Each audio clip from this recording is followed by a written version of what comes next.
Chama cha ushirika cha usafirishaji wa abiria na mizigo mkoa wa Mwanza UWAMWA kimesema kipo katika hatua za kuwasilisha ombi maalum kwa LATRA ili kipewe kibali cha kuanzisha huduma maalum za KVIP katika usafiri wa daladala jijini Mwanza. Mwenyekiti wa chama hicho mkoa wa Mwanza Jabori Magela amesema hayo katika mkutano na waandishi wa habari, huku akiweka bayana dhamira yao ya kuboresha na kurahisisha usafiri kwa wananchi kwa kutoa huduma zenye viwango vinavyostahili, ikiwa ni pamoja na kuondoa mbanano kwa abiria. Maboresho ya usafiri wa daladala katika mji wetu wa Mwanza, moja ya eneo ambalo tumekusudia kwenda kulifanyia maboresho kulingana na mapokeo watakayopokea mamlaka yetu ya usimamizi wa huduma za usafiri ardhini ambayo ni LATRA.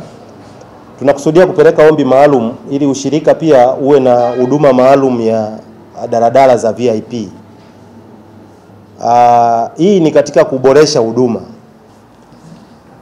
Tukiongelea VIP tunakusudia kwamba ni huduma ambayo gari haitakuwa ikikaa stendi kwa muda mrefu, wala haitatoa nafasi ya mbanano katika utoaji wa huduma. Ni huduma ambayo tunapeleka mapendekezo kwa LATRA iwe pia muhitaji awe anaweza kurequest, kutuma maombi kwamba tuko sehemu fulani tunahitaji huduma. Hii ni mpango wa kuboresha huduma ili kuendana na mahitaji. Kwa hivyo tunatumai mamlaka itapokea ombi letu na itatupa ushirikiano kwenye hilo, na hii inatokana na maombi. Wakati tukiendelea na mchakato wa kupokea maoni, ni maombi ambayo tumeyapata kutoka kwa jamii kubwa ya wanamwanza wakihitaji huduma hiyo maalum ya VIP. Mwenyekiti huyo ameongeza kwa kusema chama kipo katika mazungumzo na wamiliki wa magari kipatiwe magari maalum 100 ya kuwahudumia wanafunzi kwa kutumia kadi maalum zitakazorahisisha usafiri wa wanafunzi kuwahi shuleni. Tuko kwenye mazungumzo na moja ya kampuni ambao ni wadau wetu muhimu ili kuweza kupata magari maalum ya ushirika ambayo ni magari tumekusudia kwenda kuyatumia kwenye mradi wa kwanza wa kutoa huduma za wanafunzi. Mazungumzo yetu yamefika kwenye hatua nzuri na tunatumai yakikamilika ushirika huu utapatiwa gari 10 za kuanzia na kupima namna ya huduma itakavyotoka, kupima ufanisi, lakini lengo na makusudio ni kupata gari 100 kutoka kampuni ya Tata. Kwa hivyo tumekusudia kwa gari zile ambazo tutakapoanza mradi, gari zitakazohusika na wanafunzi ni gari ambazo tutaziwekea utambulisho maalum, ambapo kwa muda ule wa uhitaji wa wanafunzi asubuhi wakati wanaenda shule, kazi ya gari hizo zitakuwa ni kupakia wanafunzi tu na si raia kama ilivyo sasa. Lakini pia wakati wa mchana gari hizo zitarudi kwenye maeneo yale zilipoacha wanafunzi na kutumika kuwabeba tena kuwarudisha kule walikotoka. Lakini ni eneo ambalo pia tunatumai tutakuwa na matumizi ya kadi.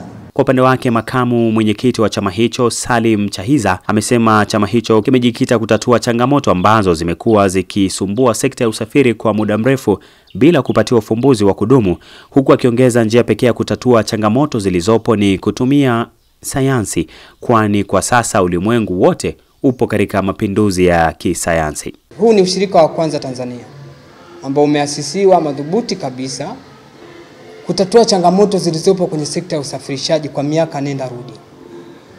Kwa hiyo ushirika huu umekuja kwa ajili ya kutatua changamoto zile, si kwa Mwanza tu, ni kwa nchi nzima ambazo zimekuwa zikisumbua sana sekta hii ya usafiri na usafirishaji kwa miaka mingi.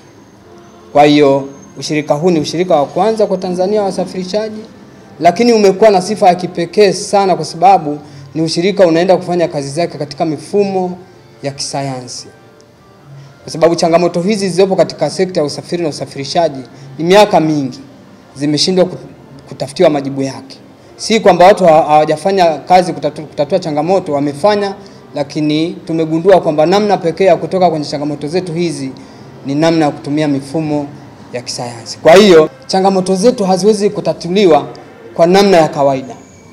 Ndio maana tunaikabidhi sayansi sasa au mifumo ya kisayansi iende itusaidie kutatua changamoto hizo, kwa sababu ni mifumo inaenda kusimamia kila kitu. Kwa nini?